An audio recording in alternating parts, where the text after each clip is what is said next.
dua ya. Puji Tuhan, dan yang ikut kayaknya dari berbagai dekanat. Artinya Tuhan mau devosi kerahiman ilahi ini disebarluaskan. Dan kalau di KAJ berarti sudah sampai ke ujung-ujung, ke pelosok-pelosok. Nah, Bapak Ibu semua ada di sini, jangan pernah berpikir kebetulan, jangan pernah berpikir, ya, jangan pernah berpikir ya iseng-iseng, tapi betul-betul menjadi pilihan Tuhan. Kalian ada di sini dipilih Tuhan, amin. Kalau masih ada yang ragu-ragu nanti boleh ketemu sama saya ya. Apakah benar dipilih Tuhan atau bukan? Baik. Rekoleksi tanggal 7 dan 8 Juni kita mau bicara tentang memaknai rahmat tahun jubileum dalam hidup berkomunitas. Ini saya disuruh kayak gini bingung. Nah, nggak bisa. Oh, ada di situ kan? Salah. Gaptek ini namanya. Ngadanya ke Pak Budi.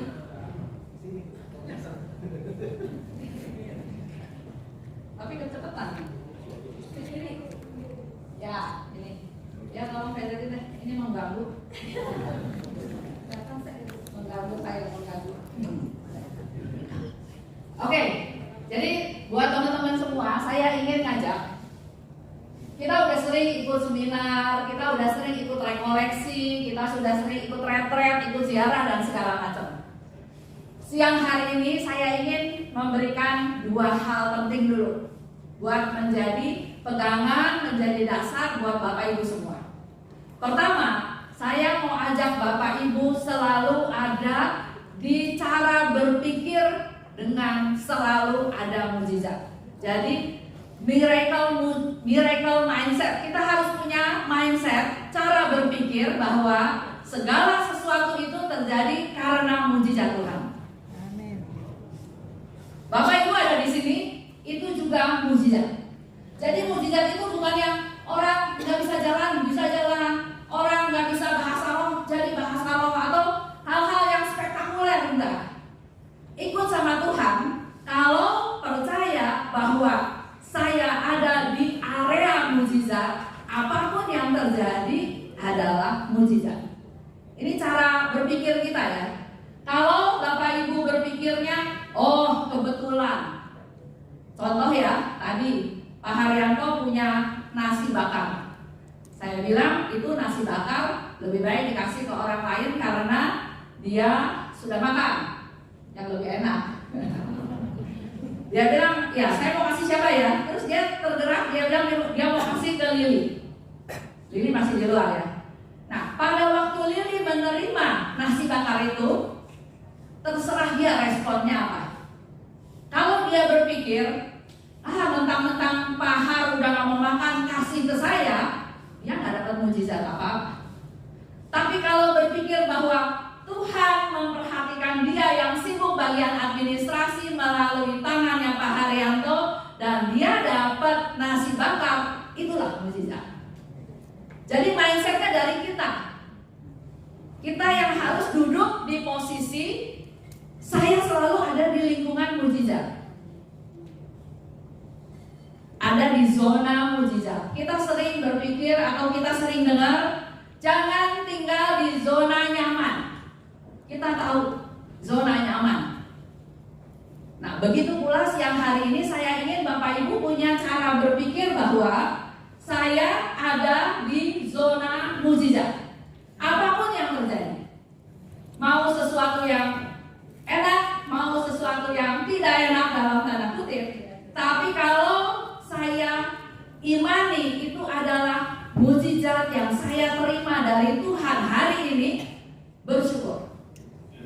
Ya, itu satu, itu cara berpikirnya. Jadi cara berpikirnya bahwa saya percaya akan segala sesuatu, saya punya harapan akan segala sesuatu, dan percaya dan harapan itu kalau dasarnya kasih, terjadilah mukjizat. Amin. Ya, contoh yang gampang misalnya, saya berharap. Saya punya anak 3, contoh ya, saya punya anak 3. Anak yang satu baik-baik saja. ketiga, Tuhan kasih luar biasa. Pintar, tapi nggak mau sekolah. Nggak usah sekolah, nggak usah lulus. Bisa sukses tanpa sekolah. Kita mabok. Terus belum lagi diajak sama temennya pergi malam pulang pagi. Ditelepon, ada di mana? Ditelepon, direcokin kan? Sama dia dimatiin teleponnya. Aduh, ini gimana ya? Saya bilang sama Haryanto, ini gimana nih satu anak ini gitu ya? Tapi kita selalu berpikir bahwa Tuhan pasti punya tujuan. Kenapa dikasih anak yang 3 macam ini? Kalau yang pertama ulangan dapat 9 udah uring-uringan, diajak jalan-jalan ke mall nggak mau, PR dulu, sekolah dulu. Kalau yang ketiga mau dapat angka 2 pun sama dia dipamer-pamer di mobil jemputan. Yang malu bukan dia, yang malu pokoknya udah dapat 2 dipamer-pamer ya. Nah, buat kita berdua, kenapa ini ya Tuhan kasih seperti ini? Tapi karena kita berpikir bahwa pasti Tuhan punya tujuan, maka kita berdua menjadi lebih intens, lebih sungguh-sungguh berdoa, minta Tuhan kasih kekuatan untuk kita berdua untuk menghadapi anak ini. Saya nggak pernah datang ke sekolah dipanggil guru, tapi anak yang ketiga selalu dipanggil lagi dan terus-terusan gitu ya. Tapi itu semua ada masanya. Karena kita berdua yakin kalau Tuhan kasih anak itu pasti kita juga dimampukan. Nah ini udah mulai cara berpikir di zona mujizat. Kalau Tuhan kasih anak seperti itu, Tuhan pasti juga memampukan kita. Tinggal kita mau dekat sama Tuhan, mau menyandarkan diri pada Tuhan, mau cari Tuhan atau mau cari yang lain. Nah, suatu hari dia punya pacar. Dengan pacarnya itu, kalau pacar ditelepon sama calon mertua, berani tutup telepon nggak? Nggak berani kan? Nah, kita bersyukur punya pacar. Jadi sekarang kita mentres anak itu ada di mana, melalui pacar. Ada di mana? Ada di sini aman. Ada di mana? Ada di sini aman. Itu saya cuma mau kasih tahu bahwa setiap orang pasti mengalami masalah. Tapi jangan stop di masalahnya, tapi justru melalui masalah itu kita percaya sama Tuhan. Kita tetap berharap pada Tuhan, dan kalau dasarnya kasih, maka mujizat itu terjadi. Ya, jadi satu kuncinya, satu kuncinya cara berpikir kita. Saya mau ajak Bapak Ibu dalam cara berpikir. Yang kedua, cara pandang. Cara pandang artinya segala sesuatu yang terjadi selalu ada kaitan dengan Tuhan. Itu menjadi pegangan kita.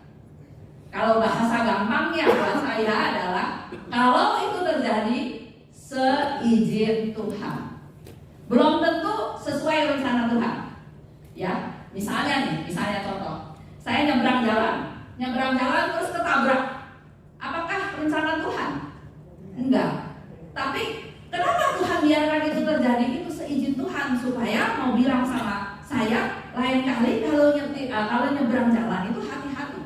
Bukan berarti Tuhan nggak sayang, tapi semua kejadian itu ada kaitan sama Tuhan. Contoh ya, saya pernah diajak sama satu teman bisnis. Beli saham dari satu perusahaan terkenal. Karena sesama orang gereja yang ngajak juga orang yang bukan berpuasa lah ya, punya peran penting di Dewan Paroki, ya kita percaya, ikut aja. Store uang ke rekening istrinya. Seminggu kemudian si bapak ini bilang uangnya dibawa kabur sama orang lain. Loh, saya bilang uang kamu dibawa kabur sama teman kamu bukan urusan saya. Saya transfer ke istri kamu karena kamu suruh transfer ke dia. Nah, uang itu dibawa kabur atau enggak, sebagai pemegang saham, saya tetap menuntut nama saya ada di dalam PT tersebut. Nggak bisa Bu, orangnya udah bawa lari uang ibu dibawa lari, uang saya pun dia bilang dibawa lari. Terus apa yang terjadi? Dia udah pasang badan. Pokoknya saya nggak punya uang. Nah, kami berdua reaksinya bisa macam-macam kan? Tapi karena selalu berpikir berpikir bahwa segala sesuatu itu terjadi tanpa tidak ada peran Tuhan, tapi selalu ada peran Tuhan, maka yang terjadi adalah mengevaluasi diri sendiri. Kenapa ya Tuhan izinkan ini terjadi? Dan kesimpulannya satu, walaupun sesama orang Katolik, walaupun dia orang dewan paroki, urusan uang jangan percaya 100%. Kamu percaya ya gobloknya kamu, kasarnya gitu Tuhan mau bilang. Ya.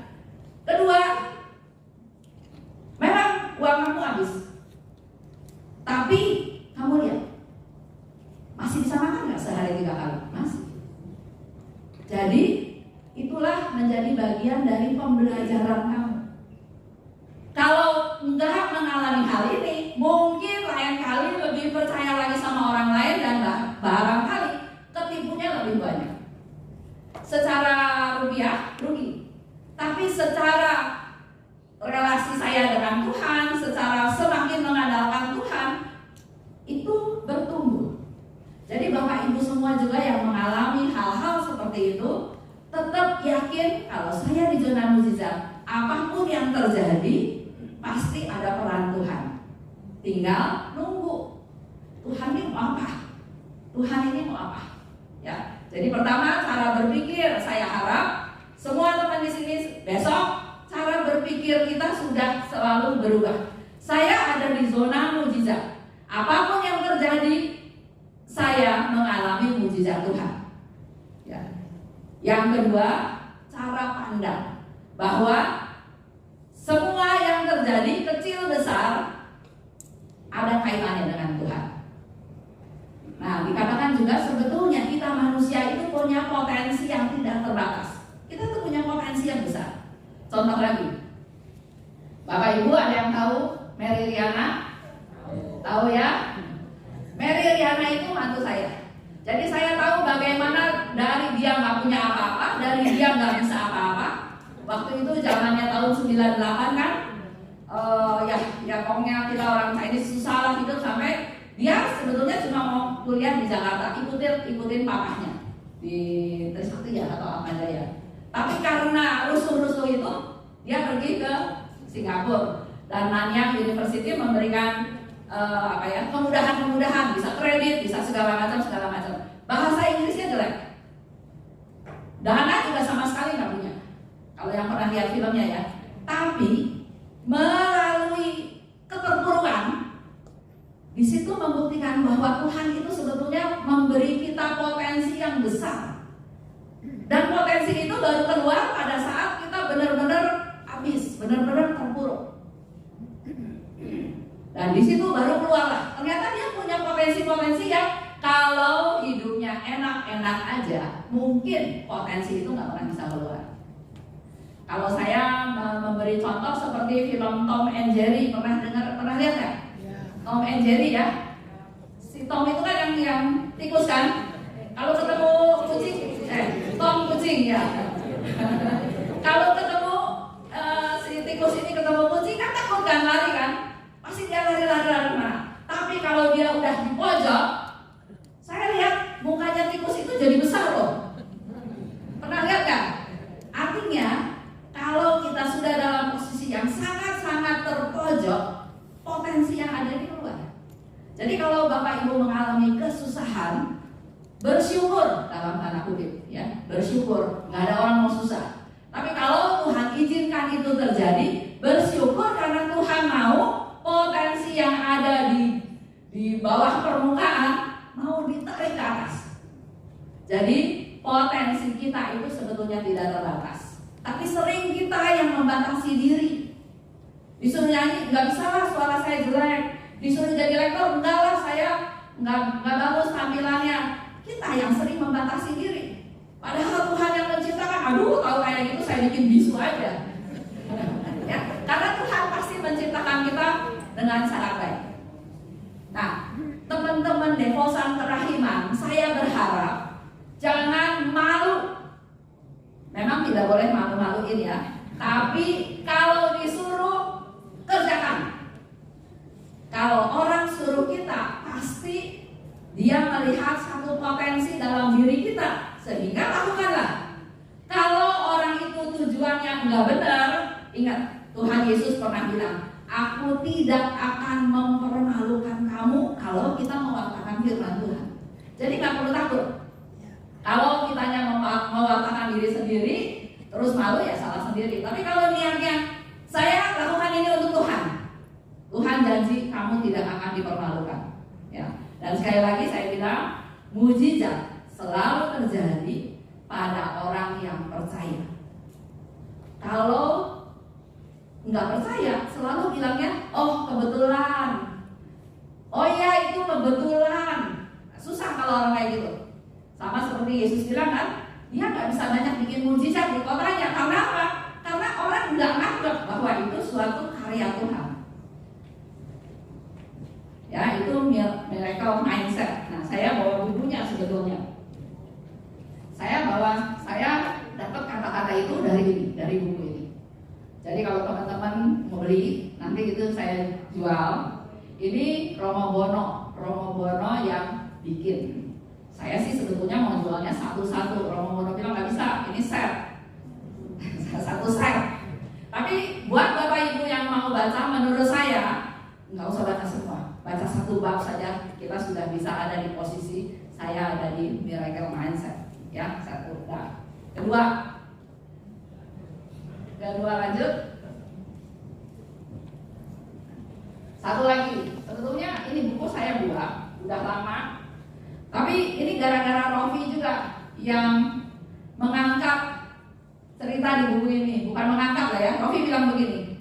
Dengan bersyukur, bukan Rofi yang bilang ya, ini tulisan saya, cuma Rofi baca. Dengan bersyukur, kita membuka ruang hati kita untuk kelimpahan rahmat kerahiman ilahi. Jadi kalau Bapak Ibu sudah ada di zona mujizat, cara berpikir, cara pandang, dan tahu potensi, yang kedua yang harus kita lakukan adalah selalu bersyukur. Satu hal yang saya mau ajak Bapak Ibu bersyukur, karena Bapak Ibu ada di sini kenal devosi kerahiman ilahi. Belum banyak orang yang tahu tentang devosi kerahiman. Tapi nanti semoga dalam diskusi kelompok ya, bisa dengar sharing-sharing dari teman-teman yang sudah ikut dalam devosi kerahiman dan betapa Tuhan merubah kita semua. Saya 1-2 minggu yang lalu kasih seminar di Surabaya. Ada seorang ibu datang ke saya, dia bilang, "Duh Bu Esther, luar biasa kerahiman Tuhan itu. Saya dengar YouTube-nya Ibu bicara tentang devosi kerahiman, bicara tentang menggali rahmat. Setiap hari saya dengar dan saya berubah." Saya pikir ini orang sombong amat ya ngaku berubah. Bu, tenang. Yang bilang saya berubah itu bukan teman-teman, bukan. Yang bilang saya berubah itu suami saya, anak saya, dan pembantu supir saya. Wah, luar biasa saya dan Ibu. Kalau yang namanya suami sama anak udah bisa bilang mamah berubah, itu luar biasa. Jadi memang perubahan itu bukan kata saya, tapi harus orang sekitar kita merasakan perubahan. Ya. Dan memang saya sama Pak Haryanto juga kita sering diskusi, bisa ada hari ini karena kerahiman Tuhan. Karena Tuhan yang milih, Tuhan yang panggil, dan kita yang bilang, iya Tuhan. Ya, jadi buat Bapak Ibu semua juga di sini bersyukur. Pertama-tama bersyukur. Kalau tadi ada Ibu, saya nih ikut-ikutan Bu Esther, enggak apa-apa. Bersyukur karena kalian, kalau saya bahasanya ya, dirasuki, udah dikuasai oleh kerahiman Tuhan. Ya, bersyukur. Nah, seperti Suster Faustina juga di 1794 katakan, biarlah setiap denyut jantungku menjadi nada syukur yang baru bagimu, dan pengalaman harian sebagai pengalaman syukur. Bapak Ibu setiap hari dari pagi sampai sore sampai malam pasti ada pengalaman. Nah, waktu malam mau tidur, apapun yang terjadi, ujungnya selalu katakan kepada Tuhan, Tuhan, melalui pengalaman ini saya tetap mau bersyukur. Itu intinya. Ya, dalam hidup kita mau selalu bersyukur. Bersyukur senantiasa, bersyukur dalam segala hal. Itu yang harus masuk ke mindset kita, pikiran kita ya. Jadi ada 2 hal tadi. selalu ada di zona mujizat, dan selalu bersyukur. Tadi Pak Loki sudah pengumuman. Mohon maaf karena panitia tidak sempurna, itu disengaja supaya apapun yang kalian alami tetap bersyukur. Oke. Itu Pak Loki kan nama saya, tapi menurut saya karena dia sudah bilang begitu, jadi Bapak Ibu silahkan tetap bersyukur. Kalau kamarnya panas, kalau kamarnya banyak nyamuk, kalau makan yang gak enak, bersyukur ya. Besok-besok saya nggak mau dengar ya komplain, karena berarti seminarnya nggak berhasil. Oke, lanjut.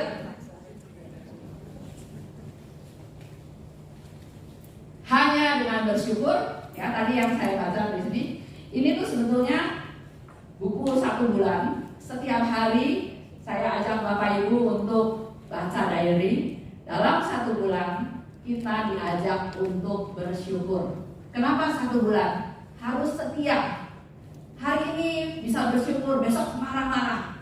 Nggak apa-apa, besok bersyukur lagi. Kalau dilakukan rutin selama 1 bulan dengan setia, syukur-syukur, nanti benar-benar bisa bersyukur dalam segala hal, ya. Karena dengan bersyukur, pintu hati kita terbuka untuk terima rahmat Tuhan. Sama juga sekarang novena Roh Kudus. Ada yang ikut novena Roh Kudus? Ada. Coba saya mau dengar, ada 7 karunia apa aja rohnya? Hikmat, kurang keras, kebijaksanaan,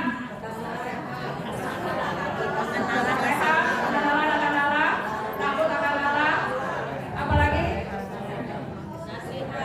Keperkasaan, nasihat, ya. Karena jangan kalian, ya, jangan kalian ikut novena Roh Kudus, minta rahmat Roh Kudus, minta rahmat dari Tuhan, tapi yang diminta aja nggak tahu apa gitu ya. Ada 7. Nah, itu juga sama. Kita harus selalu membayangkan bahwa Allah itu sangat sukacita memberikan rahmat. Dia istilahnya jor-joran, apapun yang kamu minta akan kuberi. Cuma masalahnya adalah kalian siap atau enggak. Sama seperti Faustina bilang di diary, waktu sinar kerahiman. Nah, ini boleh sedikit komplain nih sama panitia. Yang namanya berdevosi kepada kerahiman ilahi, gambar Yesus yang Maha Rahim harus selalu ada. Ya, coba tolong dibagiin aja yang kecil-kecil. Jadi semua orang punya gambar. Ya, bagiin. Karena kalian jangan sepelein gambar ini loh. Ya, kalian jangan sepelein gambar ini. Waktu ada seminar di sini, Tuhan Yesus itu tetap hadir dan tetap memberkati.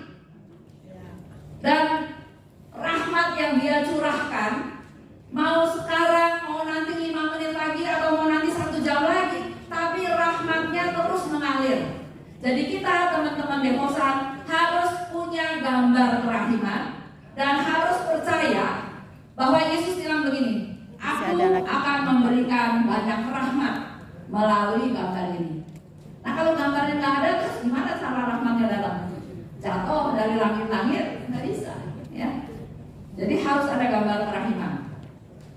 Dan gambar ini bukan hanya sekedar gambar, tapi imani, percaya, ya tadi saya bilang percaya akan segala sesuatu, percaya bahwa melalui gambar ini Tuhan mau memberikan banyak rahmat, memberkati kita, siapapun diberkati sama Dia. Ya, jadi dengan bersyukur pintu ruang hati kita terbuka dan rahmat dari Tuhan akan mengalir melimpah ke hati kita. Ya, lanjut. Oke, ini tadi dari 2 buku itu ya. Lanjut. Nah, sekarang kita masuk ke rahmat tahun jubileum. Kita bicara makna, memaknai rahmat tahun jubileum. Tapi saya mau ajak Bapak Ibu dulu untuk tahu tahun jubileum.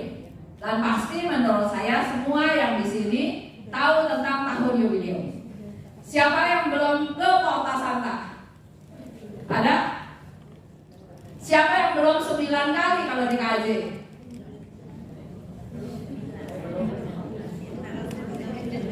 Oke. Jadi pengertian tetap ya, pengertian tahun jubileum itu harus diumpamakan seperti anggaplah kita sekarang ini ada di dunia, di dunia, di mana Tuhan bilang dari 24 Desember 2 tahun lalu sampai 6 Januari tahun depan, Dia mencurahkan rahmat-Nya yang luar biasa kepada kita semua. Kalau ini dianggap di dunia ya, anggaplah dunia kita sekarang segini. Tuhan itu sedang mencurahkan rahmat-Nya kepada kita semua. Rahmat Dia tidak terbatas, tidak terselami, tidak bisa kita bayangkan. Bahkan malaikat pun nggak bisa ngebayangin rahmat-Nya Tuhan. Dan rahmat-rahmat itulah yang sedang dicurahkan. Sambil duduk Bapak Ibu dalam hati, kalau tergerak, tiba-tiba Tuhan ingatkan seseorang, dalam hati langsung bilang, Tuhan, saya doa buat dia. Karena kita nggak pernah tahu rahmat Tuhan yang seperti apa yang mau Tuhan curahkan. Tapi inilah tahun jubileum, tahun rahmat Tuhan. Nah, pertanyaannya lagi, kembali lagi adalah kita siap nggak terima rahmat itu? Kalau kitanya tangannya tertutup, nanti ajalah Tuhan tanggal 5 Januari 2026. Supaya dosa-dosanya yang saya buat nanti sampai tanggal 5 Januari terhapus semuanya. Iya kalau masih hidup. Kalau mati, saya cerita ya, ada 2 cerita. Ini saya alami sendiri. Satu, teman gereja. Hari Sabtu dia masih bisa pergi ke misa pernikahan. Hari Minggu pagi dia masih bagi komuni. Minggu siang dia masih jalan-jalan sama istri sama anaknya ke Tamrin City beli batik. Jam 2 dia bilang sama istrinya, dia sakit kepala, dia bilang dia mau tidur. Istrinya heran karena dia tuh kalau tidur gak lama. Tahu-tahu jam 5 dipegang sudah dingin. Umur 55, laki-laki. Ada satu lagi teman, hari Minggu masih ke gereja, hari Senin dia kerja biasa, tiba-tiba jatuh, dibawa ke rumah sakit. Mungkin jarak dari rumahnya sampai rumah sakit nggak sampai 10 menit, tapi sudah nggak ada. Itu umur 61. Nggak ada yang bisa tahu umur kita. Yang harus kita lakukan adalah selalu bersiap-siap. Takut, Bu Esther, kalau itu takut, jangan takut. Karena menurut saya sebetulnya tidak ada orang yang meninggal mendadak. Tanda-tanda itu ada. Kalau ketabrak ya sudah, apa boleh buat ya, bodohnya sendiri. Misalnya ketabrak atau banyak kejadian-kejadian kita lagi nyetir, atau dari belakang dihantam sama truk, penyok mati ya, apa boleh buat. Artinya harus berjaga-jaga. Tapi kalau mati karena sakit, menurut saya tetap pasti tidak terjadi dengan seketika. Pasti sudah ada tanda-tanda. Cuma kita kurang perhatian, kita kurang memperhatikan. Nah, jadi yang terjadi seperti itu. Apalagi sekarang cerita banyak setelah vaksin ya. Setelah vaksin kan banyak yang ya terutama orang yang sakit kanker ya katanya jadi dan langsung menjadi berat. Itu juga saya ngalamin beberapa teman seperti itu. Artinya bukan itu yang mau jadi bahan pemikiran, tapi yang mau jadi bahan pemikiran adalah suatu hari kita juga akan pulang. Pulangnya dengan cara apa? Nah, kalau Tuhan masih kasih kita waktu, mari kita pakai waktu kita sebaik-baiknya untuk nabung. Supaya kalau nanti kita pulang ke rumah Tuhan. Bukan usaha kita. Deposit kerahiman juga itu salah satu tujuannya adalah mempersiapkan Tuhan Yesus datang yang kedua kali. Supaya kita siap. Karena Tuhan gak mau kehilangan satupun dari kita. Kenapa bisa hilang? Ya karena kalian sendiri maunya begitu. Tuhan sih gak mau kehilangan kita. Jadi free will-nya ada di kita, keputusannya ada di kita. Mau ikut Tuhan, mau melaksanakan firman Tuhan, mau nanti setelah meninggal kita bersatu dengan Tuhan, itu free will-nya di kita. Saya mau atau saya tidak mau. Tapi Tuhan itu karena mengasihi kita, maka Dia melakukan banyak hal. Kalau cerita dari Yesus 2000 tahun yang lalu, Dia datang ke dunia, memangnya Yesus datang untuk disalib, betul? Yesus datang untuk disalib atau untuk hidup sebetulnya? Untuk hidup. Nggak ada Yesus datang untuk disalib. Tapi kenapa akhirnya Yesus sampai wafat disalib? Karena dia mau menunjukkan bahwa saya itu mengasihi kamu. Kamu dosa, kamu bersalah, kamu apapun, saya bela kamu sampai saya mati. Itulah kasihnya Tuhan kepada kita. Setelah Yesus berkorban seperti itu 2000 tahun yang lalu sampai sekarang, dunia jadi makin baik atau makin tidak baik? Makin tidak baik. Makanya ada tahun yubileum. Dihapuskan dosa dan hukuman akibat dosa. Tadinya 50 tahun sekali. Kalau orang yang umurnya nggak sampai 50, dia nggak ngalami yubileum. Sehingga sekarang dibikin 25 tahun sekali.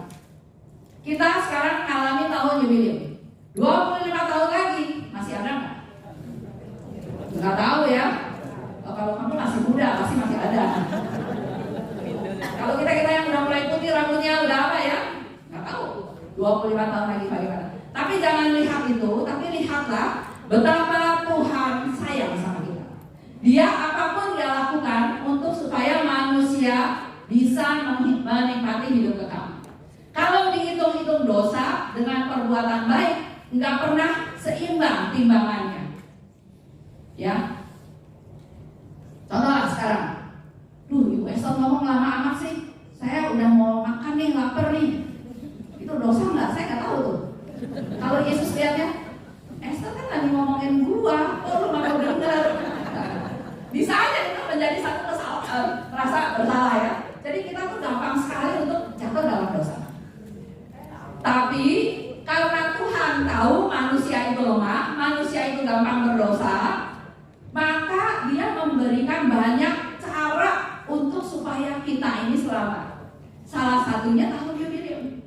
Dia nggak mau lihat dosa kalian sebesar apa, dosa kalian sebanyak apa, asal lewat pintu suci, asal bertobat, dosa dan hukuman akibat dosa hapus. Itu belas kasih Tuhan, bukannya gampang-gampangan, bukan. Tapi karena kerahiman Allah yang begitu besar, maka Dia nggak mau hitung-hitungan. Tapi kita harus punya spirit juga. Waktu lewat kota Santa itu, ngapain tujuannya? Lewat pintu. Pintu itu fungsinya apa sih?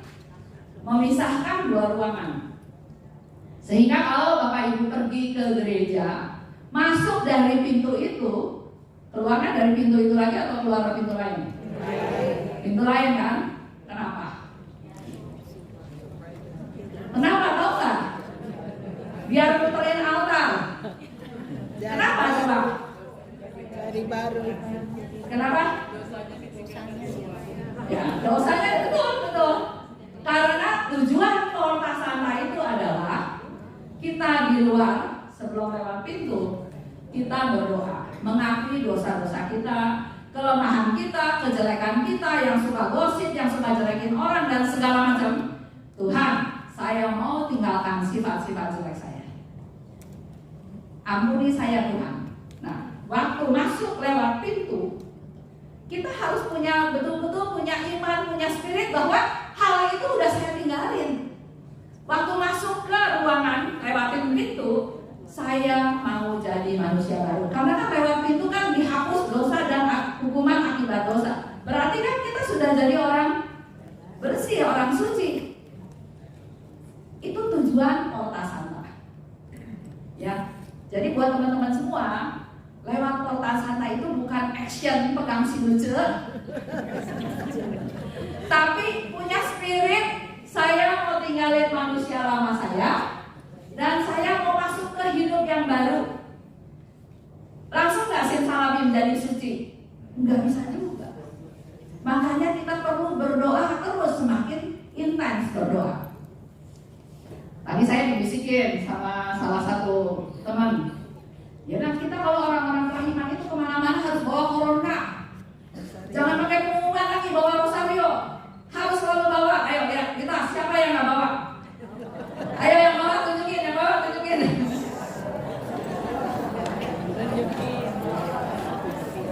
Oke, nggak apa-apa. Saya cuma mau kasih tahu begini. Ada 5 saluran rahmat yang Tuhan kasih, ya. Pertama melalui gambar. Puji Tuhan nih gambarnya mulai ada.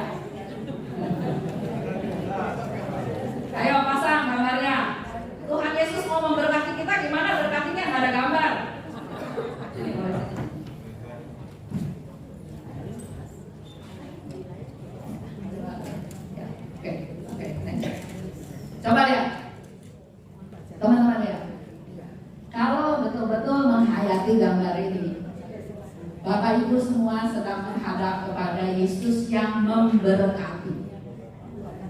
Patung Yesus itu macam-macam. Ada yang tangannya seperti ini, ada yang seperti ini, ya. Tapi luar biasa kerahiman Tuhan. Yesus minta, lukislah seperti yang engkau lihat. Dan yang dilihat oleh Suster Faustina adalah posisinya seperti ini. Kalau Bapak Ibu lihat patung Yesus, hati kudus Yesus, pernah lihat patung hati kudus Yesus? Yesus dengan ini kan? Menurut Pak Stephen Lex, saya pun tidak berdevosi kan, nggak mendalam. Menurut Pak Stephen Lex, yang dilihat oleh Margaret Maria itu bukan gambaran seperti ini. Dia cuma melihat hati yang dibelit sama Hawa Guru. Jadi sebetulnya yang dilihat oleh Margaret Maria itu hanya ini. Ini pun nggak ada nih, ini aja. Hati yang dibelit oleh Hawa Guru. Tapi devosi kerahiman, Yesus sendiri bilang, lukislah seperti yang kau lihat. Jadi luar biasa, Tuhan itu mau dikenal oleh kita semua sebagai tampilan yang seperti ini, yang selalu memberkati. Siapapun yang datang, Tuhan bilang, aku memberkati engkau.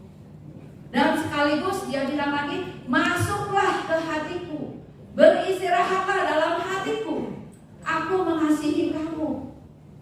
Dan kalau Bapak Ibu juga datang dengan segala beban berat, Yesus bilang, melalui sinar-sinar kerahiman, aku menyembuhkan engkau, aku menguatkan engkau.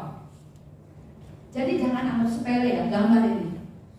Kalau kita lihat aja ya udahlah, oh Yesus lagi kayak gitu. Tapi kalau kita tahu apa arti gambar ini, luar biasa.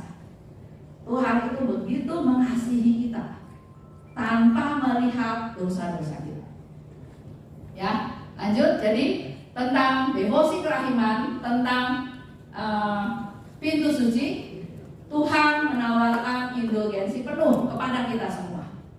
Jadi seandainya Bapak Ibu lewat pintu suci, dosa, akibat dosa, hukuman dosa dihapus dan terus mati, itu Bapak Ibu langsung ke surga, nggak ada di purgatorium.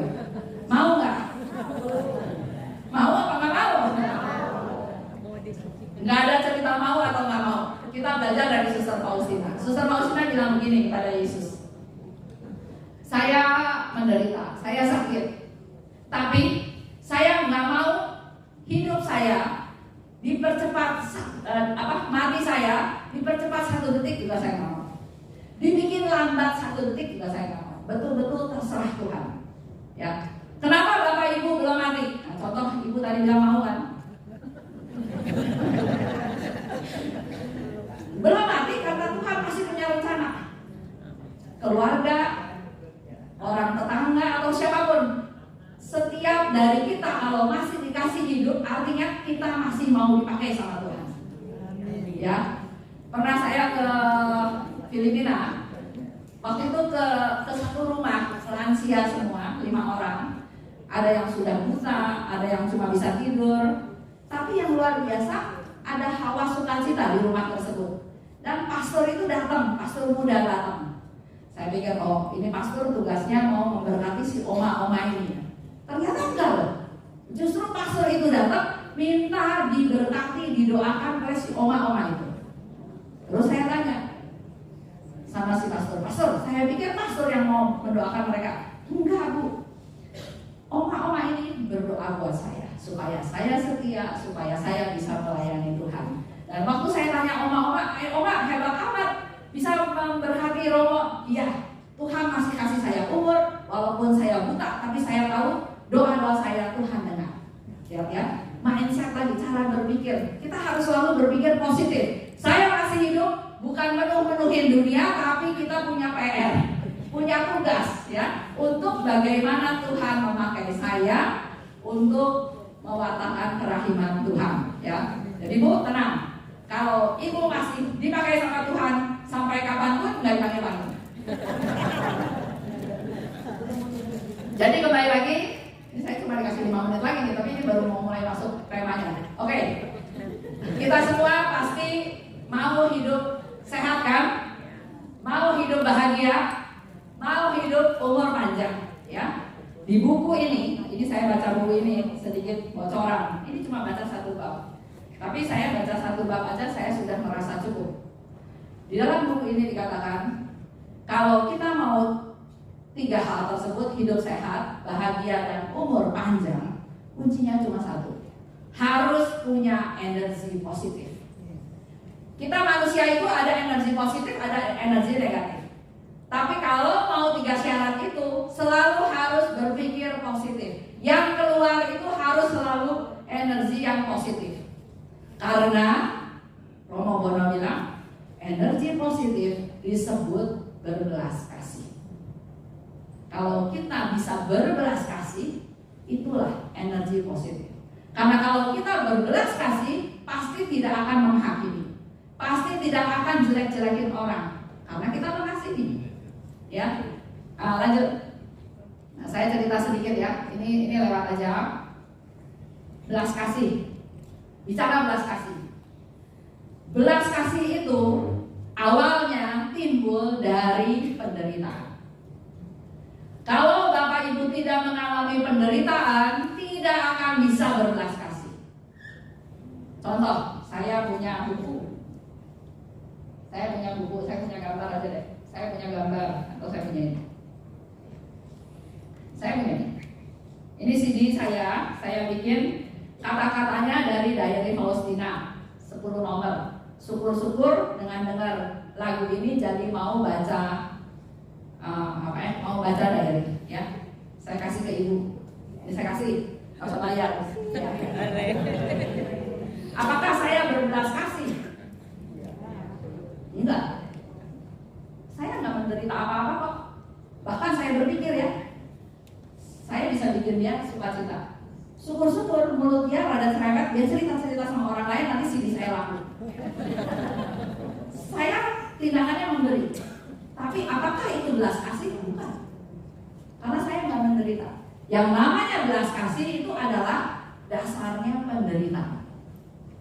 Nah, kita pun sering-sering sekali di dalam aktivitas kita, pelayanan kita selalu bilang, oh kita kan harus berbelas kasih, berbelas kasih, berbelas kasih. Tapi kunci dari belas kasih itu adalah penderitaan. Selama Bapak Ibu tidak menderita, pemberian itu bukan belas kasih. Artinya apa? Artinya kita harus melakukan lebih. Karena itulah yang Yesus mau. Berbelas kasihlah. Bukan memberi, bukan. Tapi berbelas kasihlah. Jadi kalau kita punya energi positif, maka itu adalah berbelas kasih. Dan belas kasih baru ada kalau ada penderitaan. Saya cerita aja ya, satu sharing supaya ini bisa merangkum semua cerita tentang belas kasih. Ada seorang ibu, umurannya lebih tua dari saya, berapa tahun. Dia menikah, punya anak yang kedua, punya anak pertama, anak yang kedua. Waktu dia hamil anak yang kedua, suaminya selingkuh. Wah, dia kecewa, dia marah, dia sedih dan segala macam. Tapi karena sudah menikah, ya sudah, melanjutkan hidupnya dia, suami istri dan keluarga. Saya tanya, sebetulnya kamu merasakan punya keluarga itu berapa tahun? Dia bilang cuma 5 tahun. Pada saat saya punya anak yang pertama dan waktu anaknya saya yang kedua. Setelah itu bukan hidup keluarga lagi. Hidupnya masing-masing. Bisa saling menyakiti karena suaminya kan selingkuh sana sini gitu ya. Tapi karena dia punya iman, berharap pada Tuhan, mengandalkan Tuhan dan percaya Tuhan, ya udah dia jalanin aja. Sampai belasan tahun, sampai akhirnya suaminya pergi sama perempuan lain. Ya sudah, dia membesarkan anaknya. Setelah sekian tahun, dia dengar suaminya itu sekarang ditendang sama si istri mudanya, terlunta-lunta. Karena apa? Karena sekarang dia udah nggak kerja, dia sudah tua dan stroke. Istilahnya udah nggak ada gunanya. Jadi udah dibuang gitu. Dia ya sebagai istri pasti ada pergumulan. Tapi kembali lagi, dia mengandalkan Tuhan. Tuhan, saya akan ambil dia lagi, saya jemput dia lagi, biar tinggal di rumah saya lagi. Saya mau rawat dia, bukan rawat beneran, tapi dia mau kasih satu suster, dipelihara, dijaga, dirawat suaminya. Itu satu tindakan. Dia mengalami penderitaan, tapi dia bisa mengatasi penderitaan itu dengan melihat bahwa bekas suaminya juga menderita terlunta-lunta. Dipelihara lagi, diurus lagi, bolak-balik ke rumah sakit karena sakit kan. Sampai suster di rumah sakit bilang begini, aduh ibu, beli obatnya jangan di rumah sakit, mahal, beli aja di apotek. Dan memang harganya itu bisa selisih, katanya beda 30% kalau beli di rumah sakit. Kalau di apotek bisa lebih murah. Terus saya tanya balik, kamu urus suami kamu berapa tahun? Dia kan udah stroke, sampai diurus sampai akhirnya mati. Saya bilang, kamu urus suami kamu berapa tahun? Coba Esther tebak berapa tahun? Saya bilang, ya kalau orang stroke barangkali 45 tahun ya tahan ya. Ada nggak? Lebih ya? Bisa lebih ya?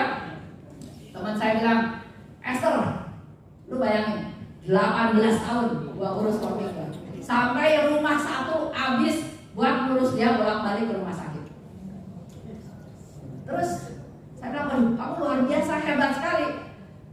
Ya, memang udah harus dijalanin kali ya. Orangnya easy going, jadi dia nggak ngingat-ngingat suaminya selingkuh, jahat, tapi ya sudah, kalau ini memang terjadi, Tuhan izinkan terjadi, dan dia masih bisa sanggup ngurus suami, dia urus. Habis satu rumah loh Esther katanya, dia rumahnya di Tomang Barat Baru. Ya, bisa kira-kira sendiri lah ya. Nah, itu ceritanya. Jadi saya mau bilang, belas kasih itu awalnya dari penderitaan. Ya. Ada penderitaan, ada yang menderita, dan respon kita adalah mengasihi, mengampuni. Bukan hanya ya udah saya ampuni, ada kan? Orang suka bilang, Esther, saya udah ampuni dia, Esther. Tapi kalau begitu lihat ke mukanya, buang muka. Menurut saya belum mengampuni. Nah, Yesus mau kita itu mengampuni itu seperti itu. Enggak lihat apa yang dia lakukan kepada saya sampai saya menderita, tapi apa yang bisa saya berikan kepada dia. Karena mindsetnya dia adalah mindset saya mau jadi muridnya Yesus. Yesus pun didera, dihukum mati, dia nggak balas, nggak buang muka, dia jalanin. Nah ini praktek seperti ini, seperti kita tahu dalam devosi kerahiman itu ada 2 pilar: mengandalkan Tuhan, percaya pada Tuhan, dan berbelas kasih. Dan belas kasih baru menjadi sesuatu yang nyata kalau kita melakukan action. Belas kasih buat, ya kasihannya suami gua sekarang stroke, gua gitu-gitu jagain dia loh. Belum tentu itu belas kasih. Tapi kesungguhan dia ngurus sampai rumahnya satu habis dijual gara-gara ngurus suaminya, dan akhirnya suaminya meninggal. Nggak ada orang bisa bilang bahwa dia pura-pura. Dia betul-betul mengasihi. Dan kemarahan, kesedihan itu enggak mempengaruhi dia, sehingga dia tetap hidup sehat, dia tetap hidup happy, dia umur panjang, dia bahagia, dia sehat. Tapi lihat karyanya Tuhan. Dia bilang lagi begini, Esther, lu tahu gak? Gua 2 kali udah mau mati. Maksudnya dia kan dia pergi ke luar negeri, tiba-tiba dia merasa mau muntah, mual, dia pikir waduh, kayaknya gara-gara makan sushi mentah nih ya, jadi keracunan. Dia makan anti, mau tidur, besok paginya ya lemes-lemes, dia masih bisa diajak jalan-jalan kemana-mana. Pulang ke Indo, dia baru tes segala macam, tensinya turun, dia ke dokter jantung. Dokternya bilang, ya dokter jantung, dokternya bilang kamu harus di bypass. Nggak mau di bypass, pasang ring aja. Nggak bisa, ini ada 7 titik yang harus dipasang ring, jadi nggak mungkin lewat dari 6 itu, harus di bypass. Dia bilang, dokter, ini jantung saya doa sama Tuhan, nanti Tuhan kasih saya jantung yang baru. Dokternya ya udah kelabakan ya, lihat dia modelnya kayak gitu, memang orangnya rada cuek, rada selebor gitu. Akhirnya dokternya bilang, ya sudah, dengan terpaksa dia pasang ring. 1, 2, 3, 4, 5, 6. ring yang ketujuh, nggak tahu gimana ya, saya nggak tahu prakteknya gimana, cuma teman saya cerita, ringnya itu meleset. Jadi yang satu tetap belum dipasang ring, sedangkan dokter ini harus pergi katanya gitu. Jadi didiskusikan segala macam, ternyata nggak bisa ditinggal, tetap harus dipasang ring karena percuma. Yang lain udah nggak nyumbang, satu masih ada sumbangan, tetap bahaya. Terus dia bilang dia ke dokter yang lain, sama dokter yang lain diperiksa, dilihat, enggak, semua salurannya lancar. Kalau kita lihat jalan tol ya, nggak ada yang macet tuh, semua lancar. Jadi dia bilang, ibu udah nggak usah pasang ring lagi atau 7, semuanya lancar. Terus dia bilang, puji Tuhan kan, Esther gitu. Dan dia harus kontrol ke dokter 6 bulan sekali, setahun sekali. Waktu datang lagi ke dokter yang pasang ring, dokternya heran, kok bisa ya? Kenapa dok? Kalau orang kena serangan jantung, itu pasti jantungnya bermasalah. Tapi dia lihat jantungnya bagus, nggak ada masalah sama sekali. Terus dia bilang, kan saya udah bilang dokter, saya minta jantung baru sama Tuhan dan Tuhan kasih saya jantung baru. Iya. Ini sharing sederhana, tapi dia mau nunjukin bahwa dia punya iman. Satu lagi, dia demam berdarah. Dia uring-uringan, akhirnya karena disuruh-suruh, akhirnya dia ke lab, trombonya cuma tinggal 12.000. Orang lab juga udah pada ketakutan. Dia masuk ke rumah sakit, trombonya tinggal 5.000. Waktu saya nunggu Pak Haryanto di ruang ICU, waktu dia di bypass, itu juga ada satu ibu dari Singapura, trombonya turun sampai ke 5.000 dan itu kayak kalau mesin ya, itu sistem peredaran darahnya udah hancur. Dia bisa teriak-teriak, bisa pokoknya udah nggak bisa mengontrol. Tapi ternyata dia masih tenang-tenang. Dia akhirnya diinfus, turun lagi. Dia tetap berdoa mengandalkan Tuhan. Ya akhirnya sembuh ya. Jadi saya bilang, kalau saya tarik dari cerita dia, dengan dia berbuat baik, dengan dia mengasihi orang, dengan dia tidak dendam, tidak marah, tidak benci, tapi berbelas kasih, selalu berpikir positif, nggak pikir rumah dia hilang satu gara-gara orang laki ini. Tapi lihat, pertolongan Tuhan itu bisa dengan berbagai cara. Dan dia bilang, Esther betul, seperti Haryanto juga waktu datang ke Pinang, waktu diperiksa pertama, dokternya bilang, untung ya kamu diperiksa tidak tunggu ada serangan. Karena kalau ada serangan, pasti jantungnya itu sudah bermasalah. Nah, teman saya itu bilang, kan si dokternya bilang, mana bisa bu jantung diganti? Dok, saya nggak minta sama dokter, saya minta sama Tuhan dikasih jantung baru. Dan ternyata 2 tahun kemudian betul-betul jantungnya baru. Jadi mujizat itu selalu ada. Dan kembali lagi, jangan otak kita diisi sama hal-hal yang negatif.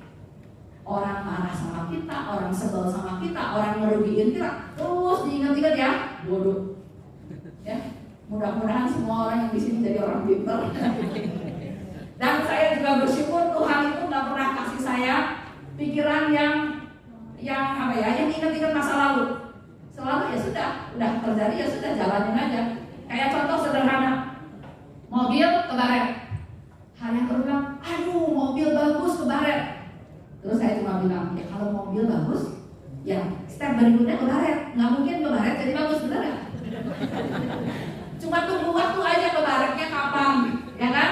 Jadi kalau mau beli sesuatu dan sesuatu barang itu menjadi rusak, wajar. Karena memang yang bagus jadi rusak. Nggak mungkin yang rusak jadi bagus, ya? Sesederhana itu aja. Terus apa lagi nih? Jadi itu aja yang saya mau cerita ke teman-teman, bahwa kita harus punya pikiran yang positif.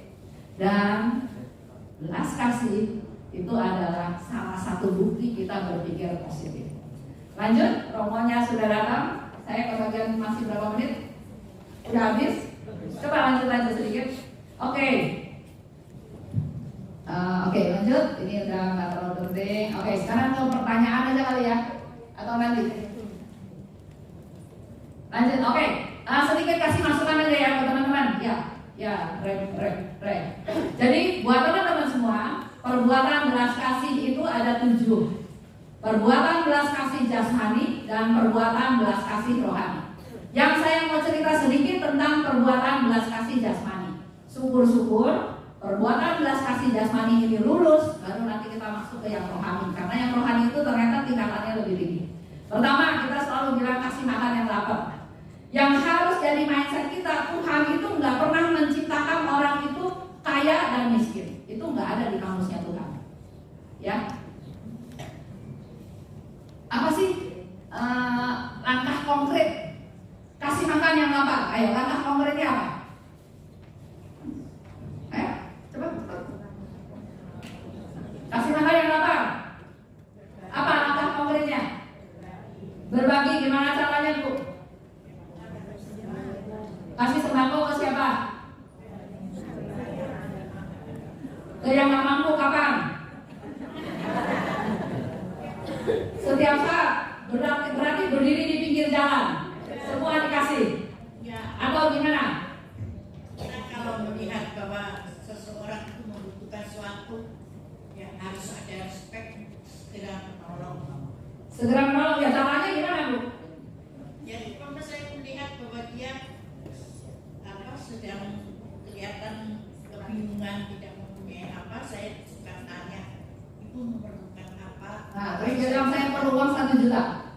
Ya, biasanya, ya saya nunggu anak saya sedang, oh saya ada kesempatan, ada uang di dompet, saya kasih, kalau enggak ya saya kembali ke rumah. Itu yang saya lakukan, saya kasih sesuatu yang bisa saat yang saya bisa lakukan. Oke, itu sebagai salah satu contoh ya. Tapi saya mau kasih contoh konkret aja ke Bapak Ibu. Di rumah kalian masak nggak? Pernah masak masakan yang favorit, yang enak? Waktu masak, selesai masakan itu ingat sama siapa? Anak, cucu, suami, sama siapa lagi? Orang tua, sama siapa lagi? Coba ya, saya cuma mau kasih contoh sederhana. Pada waktu masak, pada waktu masak tergerak, saya ingat tetangga saya sendirian. Bawalah 1 sop panas itu, kasih ke dia. Pernah nggak? Sering ya, puji Tuhan. Jadi artinya jangan hanya berpikir, oh begitu lihat masakan enak, ingatnya anak, suami, mertua, tapi coba pikirkan orang lain yang nggak kita kenal, tetangga, contohnya. Terus yang kedua, contohnya lagi, ini saya minta praktek ya, bukan sekali-sekali, tapi pada waktu masak, pada waktu punya kue. Sering nggak kalian punya kue? Oh sayang, taruh di lemari es. 5 hari, seminggu, 2 minggu, bulukan 2. Sekarang kalau mau kasih ke pembantu pun jangan terima terus sih baru berapa hari kemudian dikasih, tapi pada waktu terima langsung share. Jadi dia tidak pernah merasa saya dapat sisa, tapi setara. Ya, itu harus dipraktekkan. Yang kedua, kita sering merasa hidup kita ya uang-uang kita, harta-harta kita, barang-barang kita, boleh nggak beli yang mahal? Boleh kan? Tapi kalau mau berbelas kasih, mau peduli sama yang lapar, hiduplah sederhana sebagai toleransi. Jangan pamer. Saya sengaja nih pakai ini yang murah meriah. Bukan sengaja sih, saya tuh suka lupa HP, jadi kemana-mana saya bawa. Tapi dibilangnya ibu terlalu ini ya kan? Terlalu apa ya? Orang istilahnya tuh terlalu seenaknya. Biarinlah, yang penting HP saya nggak hilang. Dan setiap saat saya bisa keluarin ini, saya bisa doa rosario di mana saja. Hidup sederhana. Ada teman cerita bahwa saya hidupnya di lingkungan orang-orang yang branded. Kalau saya nggak branded, saya stres. Bodoh kan? Bodoh. Kita jadi orang beriman harus berani tampil beda. Dibilangin sama orang, oh tasnya Bu Esther KW2, nggak apa-apa. Puji Tuhan, masih punya tas. Ya. Jadi saya minta sekarang teman-teman hidup sederhana sebagai tanda kita toleransi sama mereka. Bukan ini barang-barang gua, suka-suka gua jangan. Tapi kalau memang di lingkungan yang seperti apa, mari kita hidup sederhana. Dalam hal makan, dalam hal baju dan lain-lain.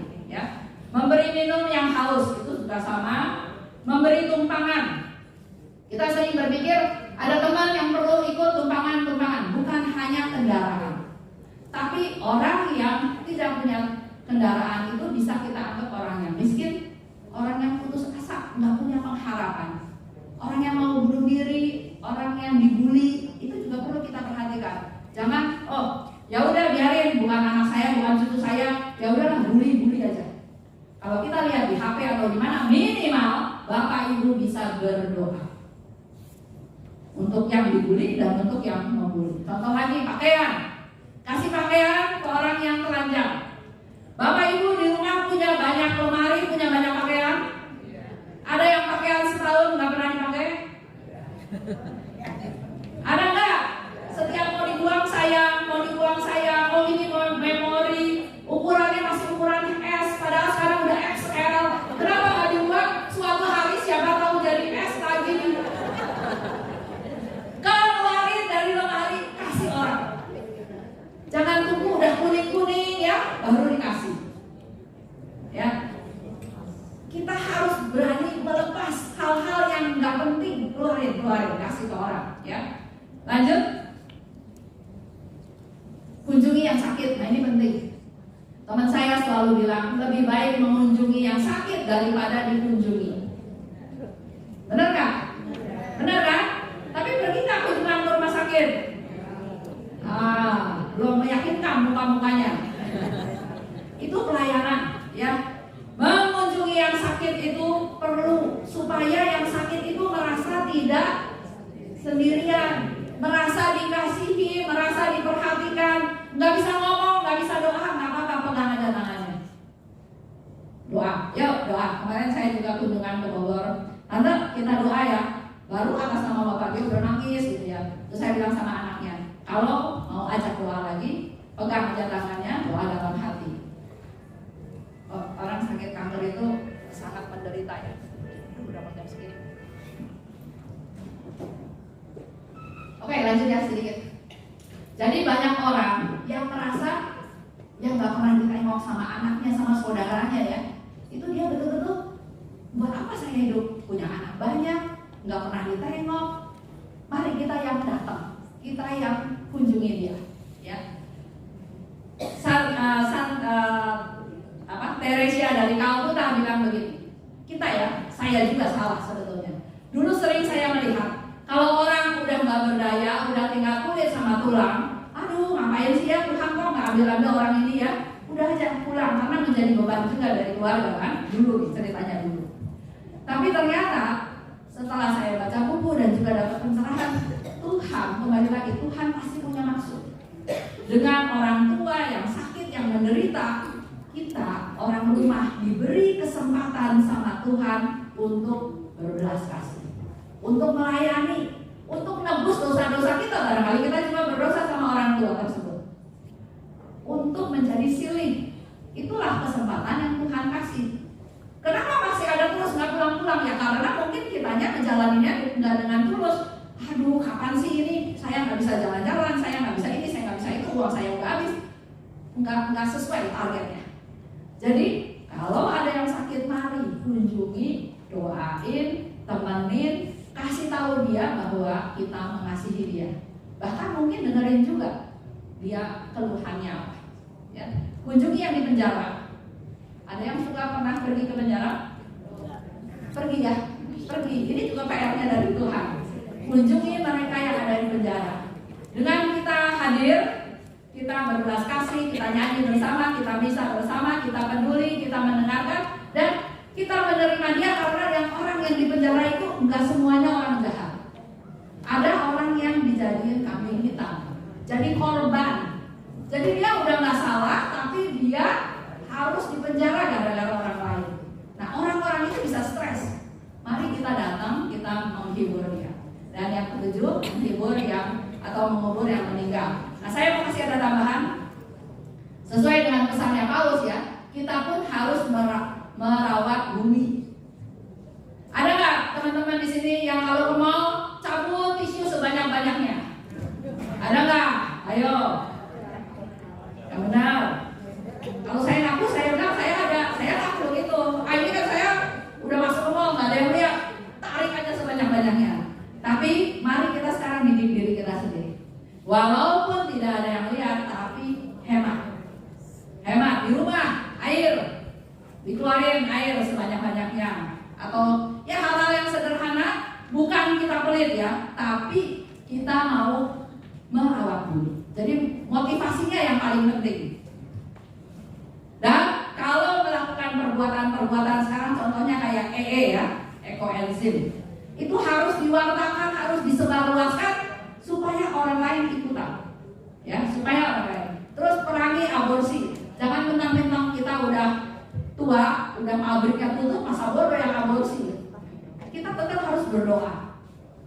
Karena Yesus jelas-jelas dalam diary Faustina bilang ke Faustina, berdoa untuk bayi-bayi yang diaborsi. Lanjut, melawan global warming.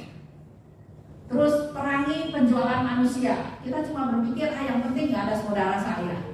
Tapi mari kita berdoa, peduli sama mereka, supaya penjualan manusia itu bisa disadari bahwa itu bersalah. Dan yang terpenting adalah melayani Tuhan dengan melayani sesama.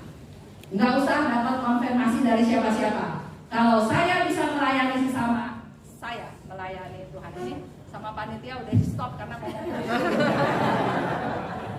udah mau jamnya juga.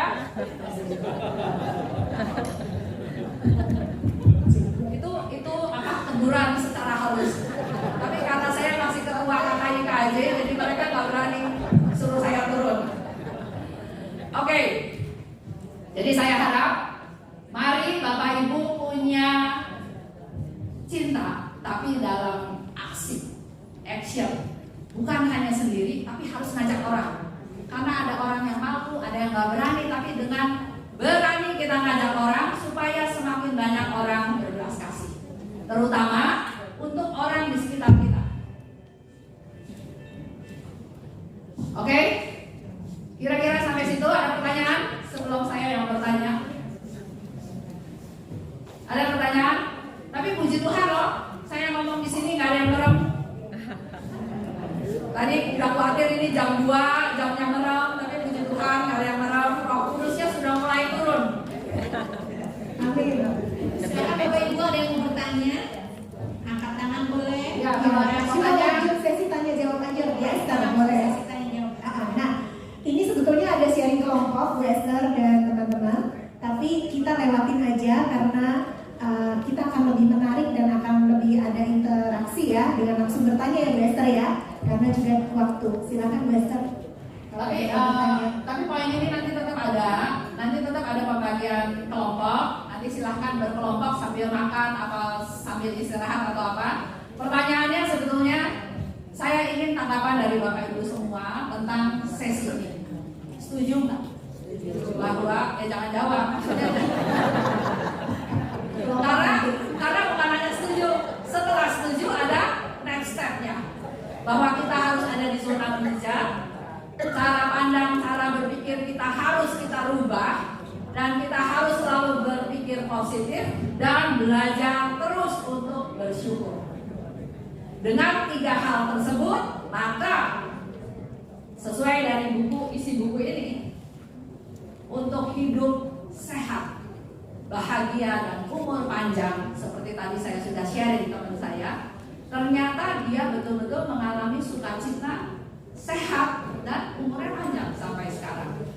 Jadi tidak ada yang sia-sia. Bapak Ibu lakukan perbuatan belas kasih kapanpun, dimanapun. Jangan pernah khawatir itu sia-sia. Itu semua diperhitungkan sama Tuhan.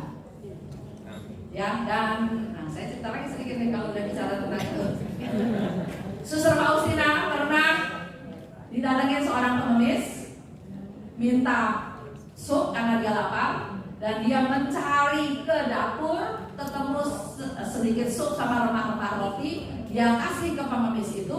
Dan waktu pengemis itu kembalikan mangkoknya, berubahlah muka pengemis itu menjadi wajahnya Yesus.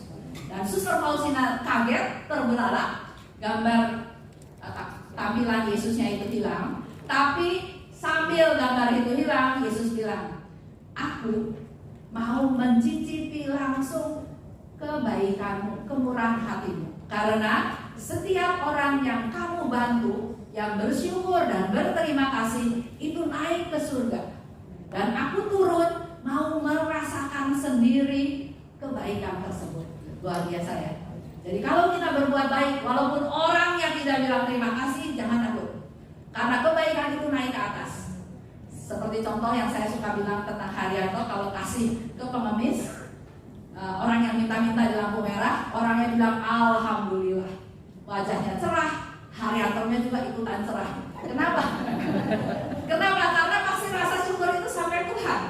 Sebaliknya, kalau kita membuat orang kesel, rasa kecewa, rasa marah itu menurut saya juga sampai ke atas. Jadi kurangilah membuat orang kesel dan marah. Ya, itu. Nah, jadi tolong nanti didiskusikan, memberi tanggapan kalau setuju. Nah, setelah itu silahkan kalian merenungkan juga sebagai pribadi, saya mau lakukan apa? Kalau ibu sudah lakukan, saya minta ibu punya target lebih. Jangan merasa puas dengan apa yang sudah dilakukan. Ya, lakukan sesuatu yang sudah dilakukan itu sudah. Bukan berarti selesai, tapi ayo kita lebih lagi. Karena kita mau menjadi semakin sempurna seperti Tuhan Yesus. Apakah itu secara pribadi? Apakah itu secara komunitas? Oh, saya bisa pribadi aja, uang saya ada, mobil saya ada, waktu saya ada. Tuhan nggak senang. Tuhan lebih suka kalian berkomunitas. Karena dengan komunitas apa? Kita bisa ngajak orang lain untuk berbagi. Kita bisa ngajak orang lain yang punya kelemahan-kelemahan untuk kita ajak. Dengan kita ngajak orang, kita lebih ruwet apa lebih gampang sih? Ruwet. Lebih ruwet, betul. Saya kalau naik mobil kemana-mana sama Haryanto ya, ke Surabaya kemana berdua, enak. Tapi begitu ada teman mau ikut, kan pikir-pikir juga, aduh dia makannya gimana? Nanti makannya kita makan A, dia nggak suka. Dalam tanda kutip lebih ruwet. Tapi itu yang Tuhan mau. Berbagi, menderita dalam tanda kutip. Artinya apa? Kalau dia ikut kan pulangnya harus dianterin, betul nggak?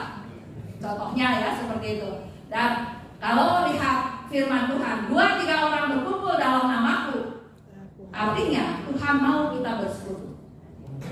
Jadi kalau teman-teman yang sekarang masih merasa saya bisa melayani sendiri, saya punya uang sendiri, saya punya mobil sendiri, saya punya waktu bebas sendiri, tolong berubah. Karena Tuhan pasti lebih senang kalau kita bisa berkomunitas, bisa bersama-sama. Dengan komunitas, hidup jadi lebih gampang atau lebih susah? Susah. Kalau dia bilang lebih gampang, hidup lebih gampang, mungkin teman-temannya masih teman-teman segeng. Makan bami yuk, bami semua. Makan pizza semua, lebih gampang. Tapi dalam komunitas harusnya menjadi lebih susah. Benar. Karena kita harus belajar dengan apapun yang di dalam komunitas itu. Karena komunitas bukan kita, Tuhan. Ya, besok saya cerita. Ini udah bocoran besok. Oke, jadi sekali lagi, nanti waktu istirahat, waktu makan atau waktu malam, nanti sudah ada pembagian tugasnya. Pertanyaannya seperti itu. Saya mau Bapak Ibu punya langkah konkret sebagai pribadi dan sebagai anggota komunitas apa yang harus saya lakukan. Oke, itu aja. Kalau ada pertanyaan boleh. Baik, terima kasih Bu Esther. Kita beri aplaus dulu buat Bu Esther. Luar biasa yang kata Bu Esther, kuasa Roh Kudus dicurahkan hadir. Kita semua mantap mendengarin Bu Esther. Baik, Bapak Ibu.